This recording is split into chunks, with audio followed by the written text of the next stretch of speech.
ತಂದೆ ತಾಯಿಗಳ ಆಸೆಗಳನ್ನ ಈ ಕಾಲದ ಮಕ್ಕಳು ನೆರವೇರಿಸೋದೇ ತುಂಬಾ ಕಷ್ಟ. ನಿಜವಾಗ್ಲೂ ಬೆಳ್ಳಿ ತಟ್ಟೆಯಲ್ಲಿ ಊಟ ಮಾಡ್ತೀನಿ ಅಂತ ಮನ್ಸಲ್ಲೂ ಅನ್ಕೊಂಡಿರಲ್ಲ.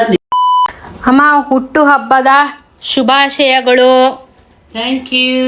ಈ ಸಲ ಕೇಕ್ ಇಲ್ಲ, ನಾನೇ ಮಾಡಿದ್ದು sweet. Thank you.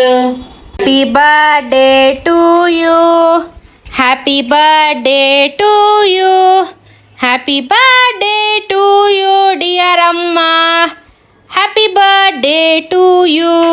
Thank you. ನನ್ನ ಕಡೆಯಿಂದ ಒಂದು ಸ್ಮಾಲ್ ಗಿಫ್ಟು. ನೀನು ಯಾವಾಗಲೂ ಬೆಳ್ಳಿ ತಟ್ಟೆಯಲ್ಲಿ ಊಟ ಮಾಡಬೇಕು ಅಂತ ಆಸೆ ಪಡ್ತಿದ್ದೆ. ನಿನ್ನ ಬರ್ತಡೆಗೆ ನೀನು ಬೆಳ್ಳಿ ತಟ್ಟೆಯಲ್ಲಿ ಇನ್ನು ಮುಂದೆ ಊಟ ಮಾಡಲಿ ಅಂತ ನಿಂಗೊಂದು ಬೆಳ್ಳಿ ತಟ್ಟೆ ಕೊಟ್ಟಿದ್ದೀನಿ ಊಟಕ್ಕೋಸ್ಕರ. ನಿಜವಾಗ್ಲೂ ಬೆಳ್ಳಿ ತಟ್ಟೆಯಲ್ಲಿ ಊಟ ಮಾಡ್ತೀನಿ ಅಂತ ಮನ್ಸಲ್ಲೂ ಅನ್ಕೊಂಡಿರಲ್ಲ. ನೆರವೇರುತ್ತೆ ಅನ್ನೋದು ನನ್ನ ಇಮ್ಯಾಜಿನೇಷನ್ ಇಲ್ಲ. ನೀನು ಅದನ್ನೇ ಕೇಳಿದ್ನೇ ಅಪ್ಪ ಅಮ್ಮನ ಆಸೆನ ನೆರವೇರಿಸ್ಕೊಂಡು ಅದನ್ನು ಸರ್ಪ್ರೈಸ್ ಆಗಿ ಇಷ್ಟು ದಿನ ದುಡ್ಡು ಕೂಡಿಸ್ಕೊಂಡು ನಿಜವಾಗ್ಲೂ ಬೇಕು ಇಂಥ ಮಕ್ಕಳು ಅನ್ನಿಸ್ಬಿಡುತ್ತೆ. ನಿಜವಾಗ್ಲೂ ಪ್ರೌಡಾಗಿ ಹೇಳ್ಕೊಬೋದು. ಇದ್ರೆ ಮಕ್ಳುಗಳು ಬೇಕು ಅನ್ನೋದೇ ಗಿಫ್ಟ್ ಅಂತ ಎಕ್ಸ್ಪೆಕ್ಟ್ ಮಾಡೋದಲ್ಲ. ತಂದೆ ತಾಯಿಗಳ ಆಸೆಗಳನ್ನ ಈ ಕಾಲದ ಮಕ್ಕಳು ನೆರವೇರಿಸೋದೇ ತುಂಬಾ ಕಷ್ಟ. ಯಾಕಂದ್ರೆ ಮಕ್ಕಳ ಆಸೆನೇ ನೆರವೇರೋಷ್ಟರಲ್ಲೇ ಕೂದಲೆಲ್ಲ ಉದುರೋಗಿರುತ್ತೆ ಅಪ್ಪ ಅಮ್ಮನಿಗೆ.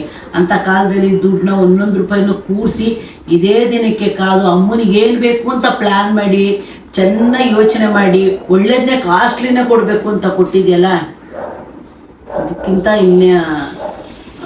ನೀನೇ ನಮಗೊಂದು ಒಳ್ಳೆ ಗಿಫ್ಟು. ಅದರಲ್ಲಿ ಕೊಟ್ಟಿದ್ದೆ ಇನ್ನೂ ಒಂದು ಒಳ್ಳೆ gift. Thank you so much. ನಿನಗೆ ದೇವ್ರು ಚೆನ್ನಾಗಿಟ್ಟಿರಲಿ.